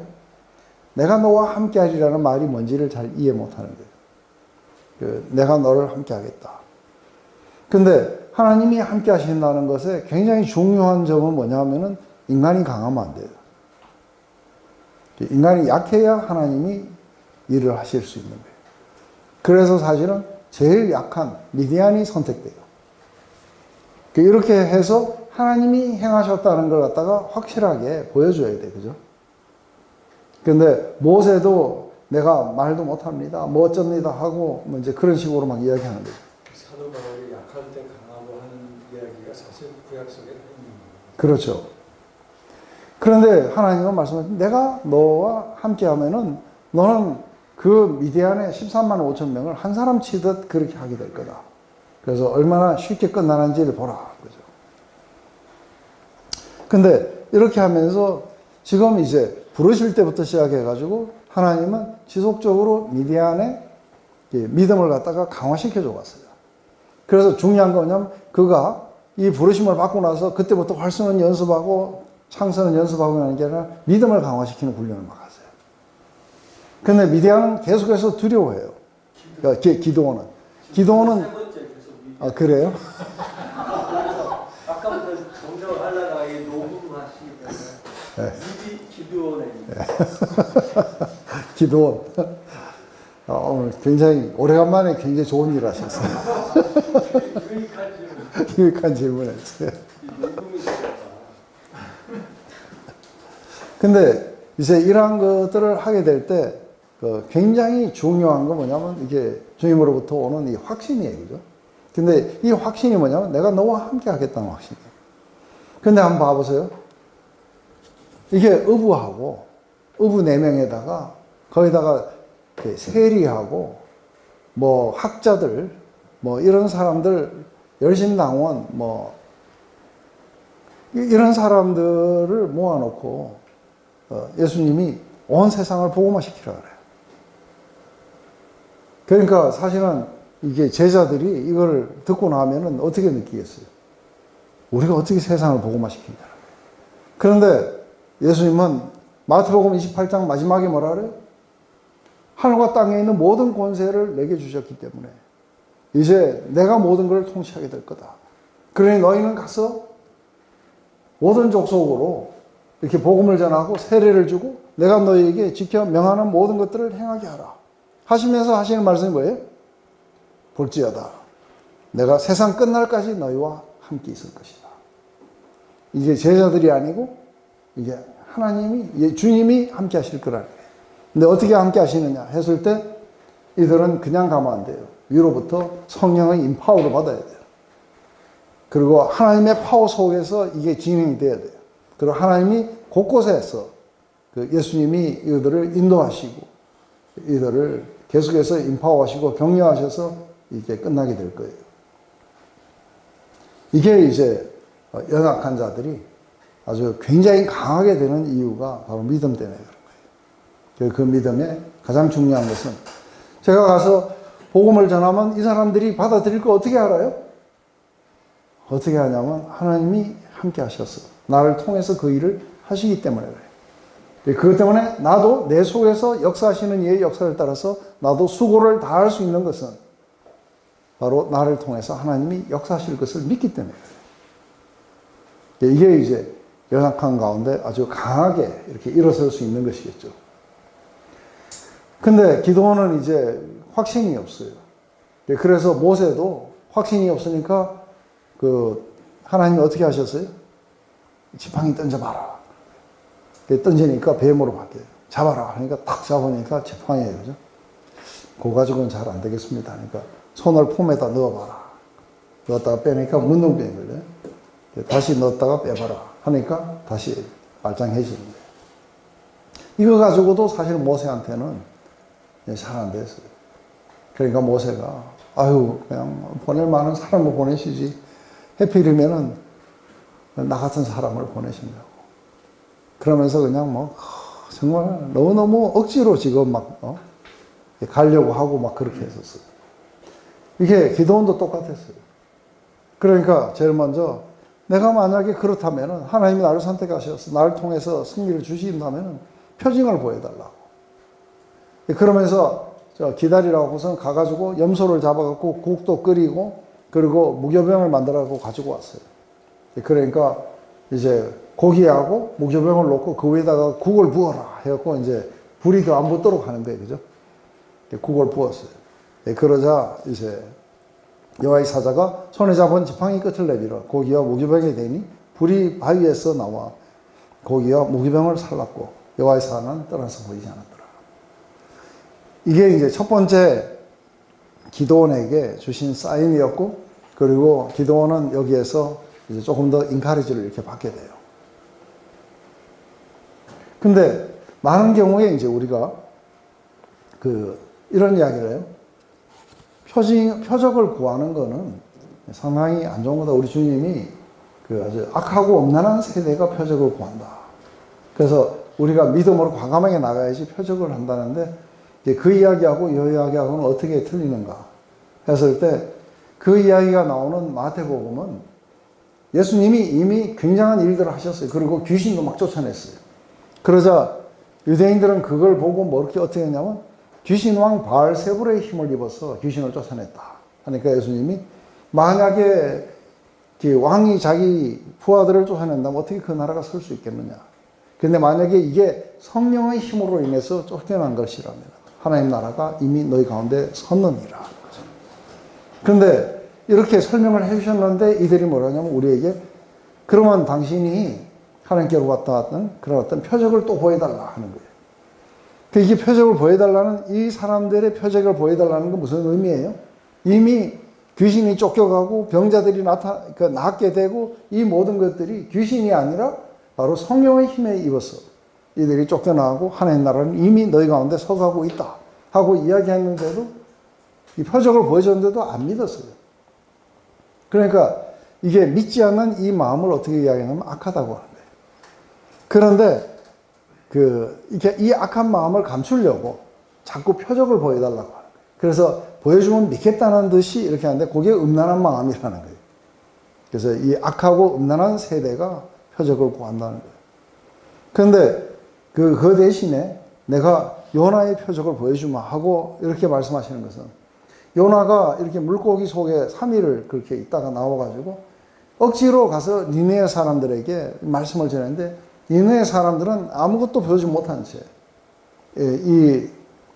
요나의 전도를 듣고 회개했다는 거예요. 그리고 시바의 여왕은 그 남쪽에서부터 솔로몬의 그렇게 지혜로운 말을 들으려고 그 먼 길을 찾아왔다는 거예요. 그런데 요나보다 더한 이가 있고 솔로몬보다 더 지혜로운 이가 있는데 너희는 내게 오지 않았다는 거예요. 이 이야기를 하면서 이들이 왜 오지 않았냐면, 이들은 아주 악한 믿지 않는 마음들을 가지고 시험하기 위해서 표적을 구했던 거예요. 나중에 이 믿지 않는 사람들, 그리고 그 지혜를 찾는 사람들, 이 사람들을 향해 갖고 사도 바울은 그래요. 유대인들은 그런 파워들을 원했고 표적을 원하고, 그리고 헬라인들은 지혜를 원한다. 그렇지만 우리는 십자가에 못 박히신 예수 그리스도를 전하니 그분이 우리의 파워요. 그리고 그분이 우리의 지혜였다고 그렇게 이야기하는 거죠. 근데 지금 기도원은 그 이야기가 아닌 거예요. 기도원이 표적을 구했던 그 이야기는 악한 마음에서 한 게 아니에요. 왜냐하면 자기에게 맡겨진 것이 너무 큰 거예요. 그래서 저도 몇 번 하나님께 인도하심을 구하기 위해서 표적을 구한 적이 있어요. 그래서 제가 신학 공부하러 갈 때나 이렇게 했을 때에, 또 아니면은 제가 미국 비자에 문제가 있어갖고 전도여행을 우크라이나 갔다가 다시 돌아왔을 때, 그럴 때에 하나님에게 표적을 구해서, 하나님 내가 이 공부를 계속 하기를 원하시는지, 그래서 그렇다면은 내가 통과할 수 있게 해달라든지 뭐 이런 식으로 해가지고 표적을 구했는데, 그때 하나님이 아주 놀랍게 이렇게 역사해 주셨죠. 들어왔는데 여전히 너 이게 왜 또 왔느냐 하고, 미국에서 저 이때까지 다녀도 한 번도 안 그랬는데 딱 공부하러 가면서부터 이게 이제 문제를 걸기 시작하는 거예요. 근데 제가 다른 팀원들은 다 나가고 저 혼자 잡혔어요. 그런데 이제는 하나님이 그냥 한국으로 돌아가라는 모양이구나 하고 그렇게 생각하고 있을 때, 갑자기 마음속에서 참 그런 것들도 참 이상해요. 그죠? 갑자기 뜨거움이 막 올라와요. 막 올라오면서 마음속에서 그런 게 있는데, 내가 불렀다는 거를 증거하마 하고. 그러면서 거기 이제 기다렸다가 이제 면접관에게 딱 갔어요. 왜 왔느냐 해서, 나 성경 공부 9개월짜리 하기 위해서 왔다 하니까, 그 사람이 딱 하더니 9개월은 한꺼번에 못 준다. 한 번에 6개월밖에 안 되니까 나머지 3개월은 네가 들어가서 연장하라고 하면서 가라 하더라고. 그래가지고 떡 받아갖고 나오면서 이게 뭐예요? 그 사이에, 지금 입국 심사에서 걸려가지고 나와갖고 뒷방으로 갔는데, 이 뒷방에서는 그냥 바로 6개월 중에서 너는 9개월은 나머지는 연장하라. 그러면서 보내신 거예요. 그 사이에 걸어가는 동안에 하나님은 제 안에 내가 널 불렀다는 걸, 이 공부를 불렀다는 걸 내가 확신시켜 주마. 이래가지고 가가지고 그 성경 66권 할 때 거의 몇 개는 사람들이 다 못 해내요. 아파가지고. 근데 하나님이 부르셨는데 이거 하나라도 빠지면 안 돼요. 그래 그냥 죽는 줄 알고 공부를 했어요. 이게 이제 확신 때문에 오는 것들. 그리고 제가 그 캐나다 갈 때에 그때에 이제 뭐 전재산 다 빼앗기고 뭐 이래가지고 한 게 IMF가 와가지고 환율이 600대 1 하다가 1300대 1로 막 올라가는 거예요. 그리고 막 우리나라는 완전히 혼란 가운데 빠져 있고 그 속에서 재산도 다 잃어가고 이런 가운데 하나님 만약에 그 리전트에서 합격 통지가 오면은 하나님 뜻인 줄 알고 가겠습니다. 했더니 며칠 후에 합격 통지가 온 거예요. 그래가지고 알겠습니다. 가겠습니다 하고 모든 걸 다 포기하고 가겠습니다 하고 쫙 했는데 야 그래도 그 몇 개월 사이에 1300대 1하던 게 820대 1로 떨어지더라고요. 그것만 해도 얼마나 이게 천만다행이에요. 그죠? 물론 다 읽고 그래갖고서는 뭐 그것도 쉽지가 않았지만 이런 그 우리가 아주 혼란 가운데 하나님의 디렉션을 구한다든지 뭐 아니면은 이게 하나님의 뜻이 맞는지 이런 것들을 하는 건 믿음에서 나오는 거예요. 맞아요?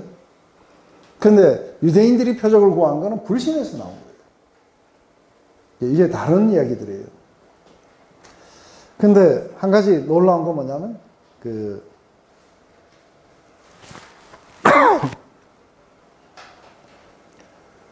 기도원은 이걸 보고 어떻게 했느냐면 자기가 살아계신 하나님을 직접 봤다고 생각하는 거예요. 그러고는 자기가 살아있는 거예요. 그게 굉장히 놀라웠고 거기다 단어를 쌓고 뭐라고 하냐면 여호와 샬롬 주는 평화다 하고 이렇게 했던 이야기가 여기서 나와요. 그죠? 그래서 제단을 쌓고 그것을 여호와 샬롬이라고 하였더라 하고 이렇게 이야기해요. 그러면서 이제 드디어 이제 기도원이 그러면은 이제 뭔가 이제 시작을 해야 돼요. 근데 하나님이 제일 먼저 시킨 건 뭐냐면 자기 집부터 정화시키는 거예요. 그래서 자기 집에 지금 바알 신상이 제단이 있고 그리고 거기에 그 아세라 상이 있었어요. 가서 저거부터 이렇게 다 없애버리고 찍어버리고 그리고는 그 아세라 상 찍은 걸 가지고 불쏘시개 해가지고 그래서 거기에다가 여호와를 위한 단어를 쌓아라. 그래가지고 이제 이대로 하는데 기도원이 겁이 나니까 밤에 했어요. 밤에 하니까 이제 아침 되니까 어떻게 됐어요? 난리가 난 거예요. 난리가 나가지고 이게 자기 아버지 집에 있었어요. 그래서 자기 아버지 그 집에 있는 요아스 집에 있는 걸 갖다가 이렇게 해놨는데 온 마을 사람들이 온 거예요. 그래서 보면 이걸 보면은 이들이 바알 월십이 정말 얼마나 심했는지 그랬으면은 아유 그냥 뭐 누가 그랬나 보다 하고 이게 휙 하고 이래야 되는데 이게 또 죽이려고 그래요. 누구의 소행이냐 해보니까 요아스의 아들 기도원이 그랬다 하고 이제 요아스에게 와서 네 아들 끌어내라. 당연히 죽을 거다. 왜냐하면 이는 바알 제단을 파괴하고 그 곁에 아세라를 찍었습니다. 이게 오히려 이제 잘한 사람을 보고 믿음을 행한 사람을 보고 이제 죽이려고 하는 거예요. 그러니까 그 아버지가 굉장히 멋있는 말을 해요. 굉장히 멋있는 말은 뭐냐면은 바알이 관야 신이면은 그의 제단을 파괴했기 때문에 그가 자신을 위해서 다퉈라 하고 이야기합니다. 이게 19세기의 어떤 그 부족 이야기예요. 어떻게 하다가 이 부족 족장이 예수님을 믿게 된 거예요. 예수를 믿고 난 뒤에 이 사람이 모든 부족원들에게 가지고 있는 모든 신상들 다 가지고 오라고 한 거예요. 그래서 한꺼번에 다 모아놓은 거예요. 그러고는 이 부족 족장이 그 신상들을 향하는 거예요. 지금부터 내가 니들을 파괴할 테니까 도망갈 자는 지금 도망가라 하고 막 파괴시킨 거예요. 이거 어떻게 도망갈 수가 하나도 도망 못 가는 거예요. 지도 지키지 못하는 거를 우리가 믿었다고 이러면서 부족을 갖다가 전부 이렇게 보고만 시켰던 이야기가 있어요. 오늘 이 기도원의 아버지 요아스 비록 자기 집에 이렇게 제단이 있었고 이랬지만 그 아들이 밤사이에 이거를 다 바꿔버렸는데 오히려 이렇게 아들 편에 들었어서 그건 도대체 그건 신이 아니다. 왜냐하면 자기 자신도 지키지 못했던 신이다. 그러면서 이날에 이제 기드온을 여룻바알, 바알과 다투었다. 바알과 싸웠다. 하는 그런 뜻이에요. 여룻바알이라고 불렀더라. 이렇게 종교적인 승리부터, 신앙의 승리부터 일어나요. 믿음이 일어났고, 자기 아버지 집에 있는 이걸 재단들을 다 헐어버리고 하는 이 믿음의 승리가 이제는 이렇게 전쟁에서의 승리로도 이제 이어지게 될 거라고 하는 것이죠. 그러자 이게 끝나니까 갑자기 뭐예요? 기드온에게 하나님의 영이, 그렇게 성령이 기드온에게 임하시게 돼요. 이러면서 했는데, 이때도 이제 또 겁이 조금 나는 거예요. 그래서, 2탄, 3탄의 이야기가 또 나와요. 그러니까, 혹시 패가 안 된다면은, 양털을 이렇게 가지고, 양털만 접고, 주위에는 바삭 마르게 그렇게 할 수는 없으니까. 그러니까 또 그렇게 하셨어요. 그러니까 이게 이제 마지막입니다. 마지막인데 주위만 접고 양털은 뽀송하게 할 수 없으니까 했더니 그대로 이렇게 한 거예요. 그러니까 이제 기드온이 이제 이런 걸 통해 가지고 하나님은 왜 이런 걸 참으시냐면 지금 누구예요? 도마 이야기하고 비슷해요. 도마는 나는 뭐 예수님의 부활을 못 믿겠다. 내가 직접 보지 않고는 못 믿겠다. 하니까 예수님이 너는 어떻게 그럴 수 있느냐 하고 이런 게 아니라 와서 만져보라고 하세요. 그리고 믿음이 없는 자가 되지 말고 믿는 자가 되라. 도마는 자기가 직접 봤어요. 그죠? 그래서 인도에서 마지막 순교할 때까지 자기 주님의 부활을 이렇게 증거할 수 있었던 거죠. 이거는 그 믿음을 강화시키기 위한 하나의 어떤 방편들이었는데. 그래서 이 기도원의 이 이야기를 다 들어주신 하나님은 이걸 통해서 아주 강하게 믿음으로 일어서게 하시는 거예요. 근데 이것만이 끝이 아닌 거예요. 하나님은 하나 더 하시는 거예요. 하나 더 이걸로 인해서 그 기도원은 상당히 용감해져요. 그게 뭐냐면 적진으로 내려가서 그 적진에 있는 병사들이 이야기하는 걸 들어보라고 하는 거예요. 그래서 이제 아니다. 이거 잠깐만요.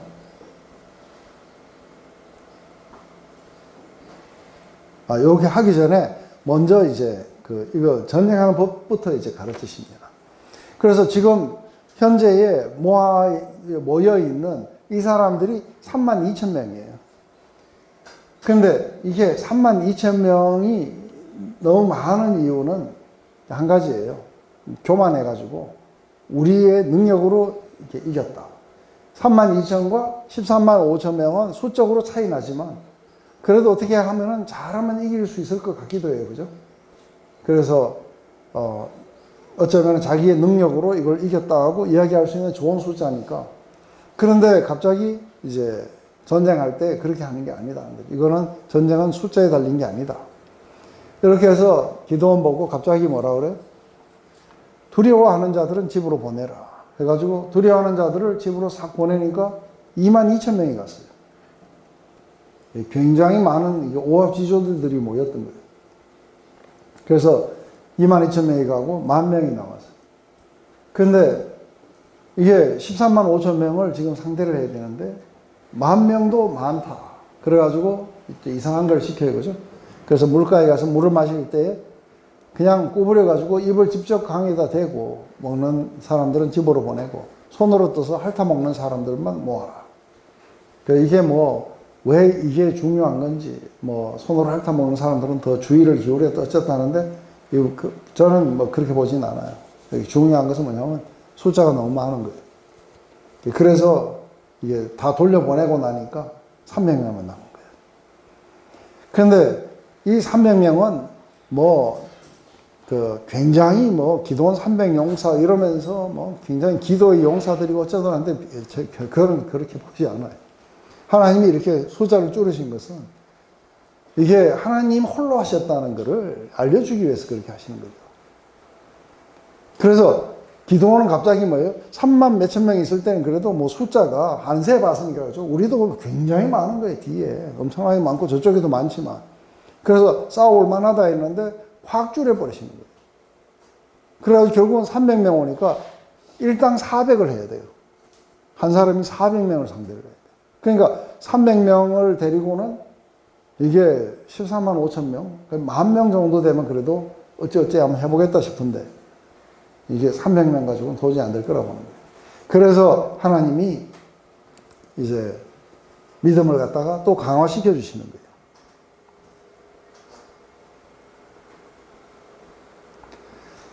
그래서 먼저 이렇게 내려가 가지고 한번 정탐을 해봐라 해갖고 이야기를 하니까 이들이 이제 그 부하를 데리고 기드온이 가서 정탐을 하니까 갑자기 그 병사 중에 하나가 자기가 꿈을 꾼 이야기를 하고 그것을 해석하는 이야기를 들어요.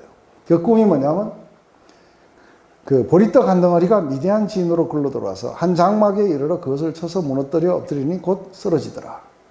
이것은 다른 것이 아니라 이스라엘 사람 요아스의 아들 기드온의 칼날이라 하더니 미디안과 그 모든 군대를 그의 손에 붙이셨느니라. 이걸 적군들로부터 들어요.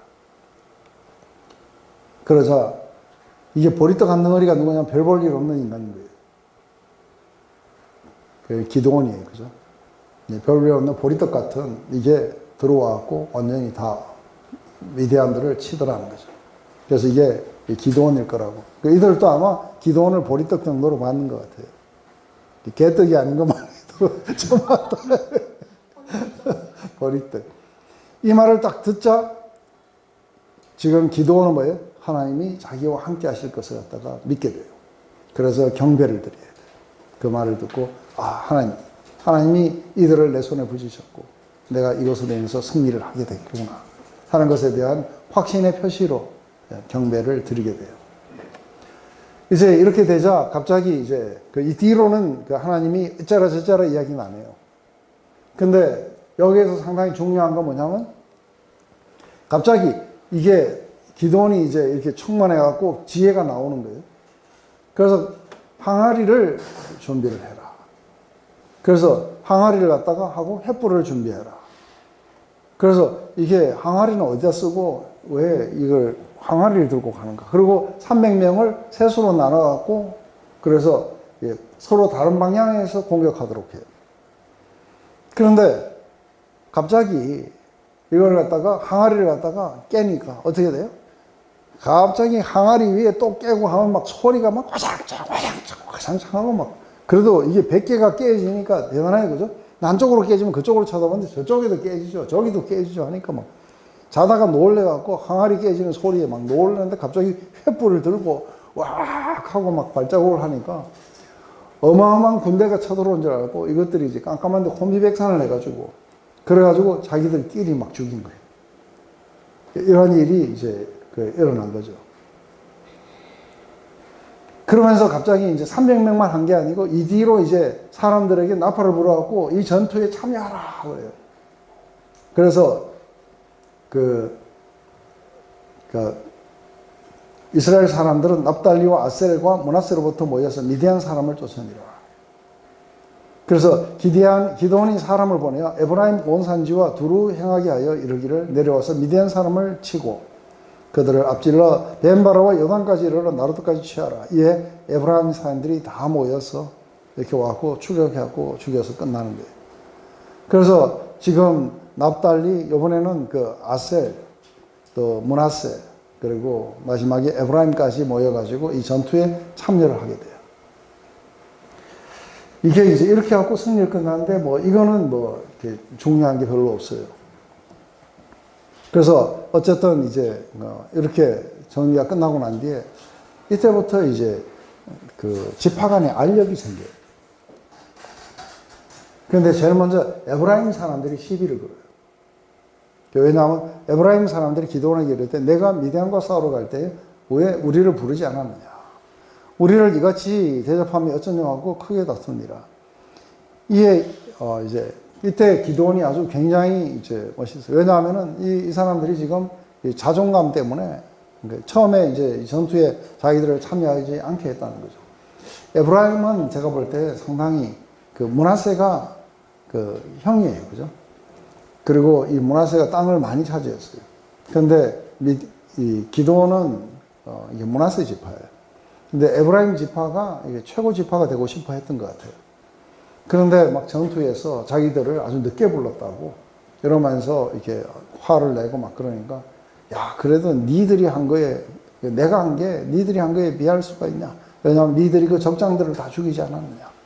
그러니까 니들이 얼마나 큰 일을 했는데 내가 했는 이거하고 비교하려 하느냐 하고 이렇게 하니까 알긴 아는구나 하고 이래갖고 이렇게 풀려갖고 이제 일단은 갔어요. 근데 이것 때문에 그랬는지 그 두 지파에 진짜로 알력이 있었는 건지 뭔가가 이게 시비를 걸었다는 것도 좀 이상해 그죠? 나중에 그 기드온이 에봇을 만드는 것과 연관을 가졌는지는 확실히 잘 모르겠어요. 그렇지만 기드온이 그 에봇을 가짐으로 말미암아 두 지파가 상당히 라이벌이 돼요. 이제 왜 이렇게 그하게 되냐면 지금 여기에서 이게 보여주는 거는 뭐냐면 이게 사사기가 언제 쓰여졌다 그랬어요? 그러니까 이게 다윗이 통칭 왕이 되기 전에 그래서 예루살렘을 함락하기 전에 왕이 있을 때였기 때문에 이게 사울 왕 아니면은 그러니까 적어도 다윗 왕의 통치 7년이에요. 그때 유다 왕이었어요, 그죠? 그래서 이 다윗 왕을 이렇게 세우기 위해서 그런 어떤 왕의 필요성에 대해서 이야기하려고 했는지 모르지만 지금 보면 이제 내전이 벌어져요. 그래서 이렇게 기드온이 300명을 데리고 막 이렇게 이제 요단강을 건너갈 때에 그때에 이제 우리가 옛날에 거꾸로 온 사람이 있었어요. 야곱이에요. 바단 아람에서 왔을 때 제가 먼저 브니엘에서 이렇게 하나님의 사자를 만나게 되고 그리고 거기에서 이렇게 실험을 벌려요. 그래서 그 하나님의 얼굴을 봤다 해서 이렇게 브니엘이라고 그렇게 지었다고 해요. 그리고는 강을 건너가고는 수콧에다가 거기에 지금 베델로 가야 되는데 수콧에서 정착하고 세겜에서 정착하고 이러다가 거기서 디나 강간 사건이라고 할수록 쫓겨가지고 이렇게 하는 거예요. 근데 이 수콧과 브니엘에 가가지고 너무 지치고 힘이 드니까 떡덩이를 좀 달라 하니까 적장인 셀라와 삶은 나가 아직 살아있는데 왜 우리가 너한테 떡을 줘야 되냐 하고 이 지파가 아까 메로스하고 똑같은 짓 하는 거예요. 그러면서 우리는 조금도 안 돕겠다 하고 이렇게 이야기해요. 그러니까 제가 먼저 숫곳에 있는 그 사람들 보고는 근데 우리가 돌아올 때 찔레와 이게 가시나무 가지고 채찍을 만들어 갖고 너희 때려 갖고 살을 찢겠다 하고 이렇게 하고 나가고 그리고는 브니엘에서는 똑같은 요청을 했는데 또 안 들으니까 이번에 오면은 망대를 헐고 이렇게 죽여버리겠다. 이렇게 해가지고 이제 돌아와서 그대로 행하는 이야기예요.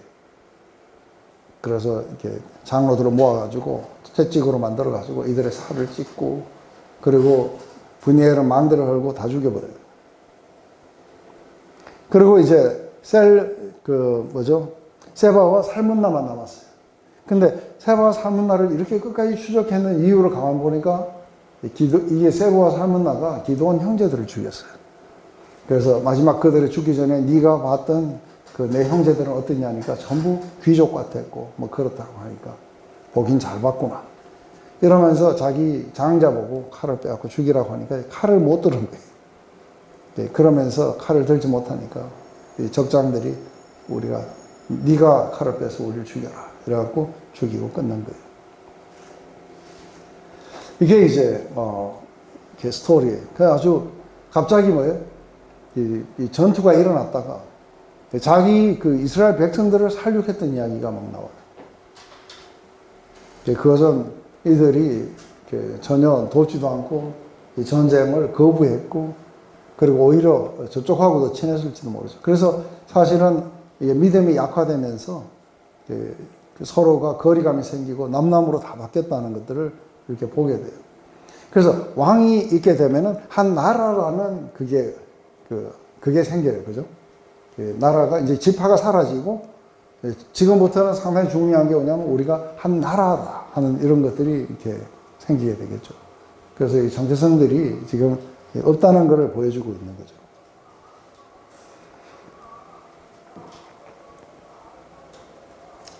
그래서 지금 뭐 복잡하게 싸움이 막 일어났어요. 그래서 납달리, 아셀, 스불론 다 모여가지고 에브라임까지 나중에 모여가지고 이게 처음에는 여기서 싸웠던 전투에는 에브라임이 아니라 나중에 가서 이제 참여했겠죠. 그러다가 이제 숫곳에 가서 이제 계속 이걸 쫓아가려는데 숫곳에서 노했고 분이엘에서 노를 하니까 배고픔을 참고 가갖고 둘을 죽였어. 잡아갖고 작사를 내게 한 것이죠. 목사님 안 도와줬다고 죽인 건 좀 심한 거죠? 네? 안 도와줬다고 자기 동족을 죽인 건 좀 심한 거 아닌가요? 그래서 이제 그런데 이런 내전이 일어나게 되는 그 원인이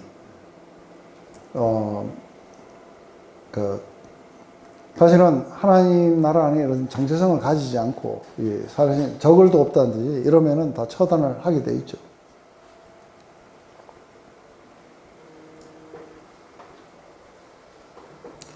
이제 이후로 이제 문제가 된 게 마지막에 하나가 있는 거예요. 이게 이제 그 기드온 때문에 사실 그래서 이 기드온의 여기까지의 이야기는 상당히 좀 성공적이었어요. 근데 기드온이 마지막에 이렇게 자기 동족을 죽이고 이게 에봇을 만드는 이야기, 여기서부터 시작해갖고 뒤에 나오는 사사들은 다 자기 막 동족들도 죽이고 좀 엉망이었어요. 이게 삼손까지 가요. 제일 먼저 이제 사람들이 와서 우리를 다스려 달라. 그러니까 뭐 기드온이 이런 걸 보면 굉장하거든요. 그러니까 기드온 보고 이렇게 우리를 다스려 달라 하니까 아니 내가 다스리는 게 아니라 하나님이 직접 다스릴 거다 하고 멋있는 말을 했어요. 그런데 왜 그랬는지 모르지만 사우지가 금을 하나씩 이렇게 좀 달라 이래가지고 사람들한테 모은 거예요. 모아가지고 25kg를 모았어요. 금 25kg 같은 건 상당한 거예요. 그죠? 상당한 양을 갖다가 모아가지고 이걸 가지고 뭘 만들었냐면 에봇을 만들었어요.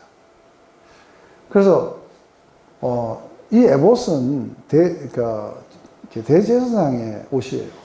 근데 왜 이거를 만들었는지는 정확하진 않아요. 근데 이제 이때부터 상당히 중요한 게 뭐냐면 늘 우리가 대성공을 거두고 나면 항상 타락이 와요.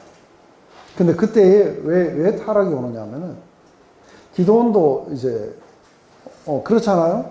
뭐 평생을 고생해갖고 큰 교회를 만들어놨는데 퇴임 때가 됐다고 가라니까 이건 내 건데, 그죠?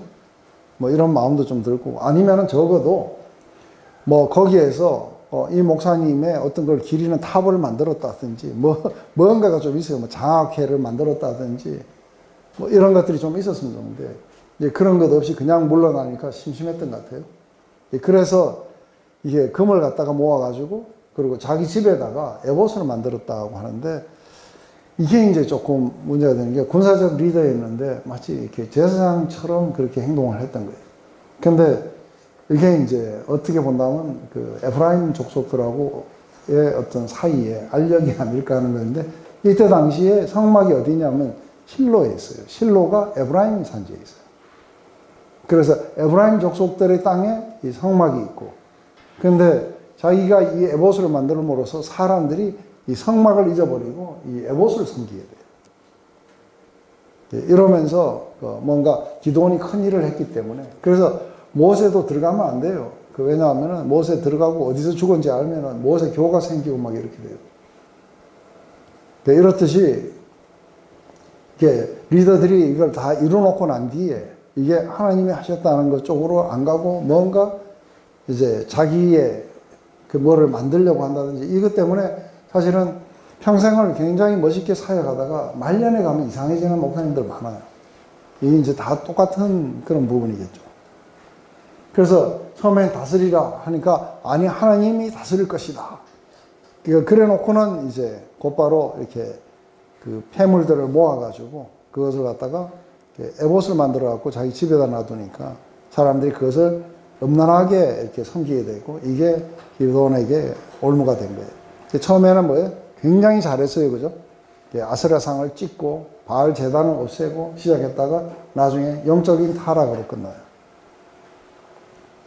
어쨌든 기드온 사는 날 동안 40년 동안은 태평했어요.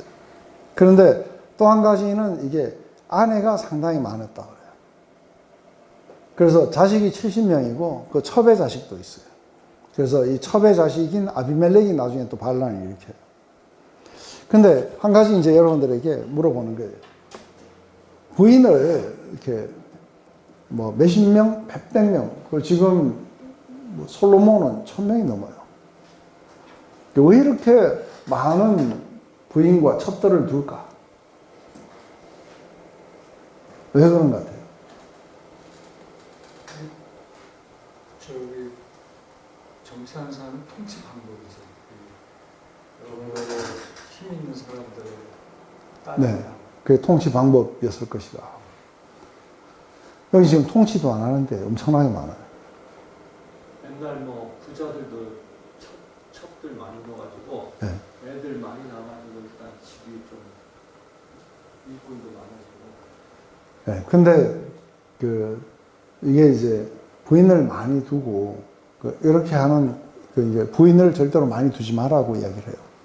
그게 자기 나라 백성이라도 부인을 많이 두지 마라 하는데 이게 거의 대부분은 왜 부인을 많이 두냐면 이게 그 낙하하며 죽은 삼천궁녀는 의자왕을 이렇게 서로 얼굴을 못 본 사람들도 이게 몇천 명이 있었을 거예요. 제가 볼 때는. 서로 이렇게 스치지도 못했던 사람들이 많은데 왜 이렇게 삼천궁녀를 뒀을까? 했을 때 자기의 파워를 가시하는 거예요. 부인을 많이 두는 사람들도 자기 파워를 가시하는 거예요. 그래서 자기가 이런 사람이라는 것을 알려주기 위해서. 그래서 그 아랍 사람한테 물어봤어요. 너희는 4명까지 가질 수 있냐니까 택도 없는 소리 하지 말라는 거예요. 왜냐 했더니 그거는 부자들이나 가지지 우리는 한 명도 어렵다는 거예요. 근데 부자가 많고 자식이 많고 막 그렇게 하면 그런 걸 많이 가지려는 사람은 이게 정욕이 들끓는 사람들이 아니에요.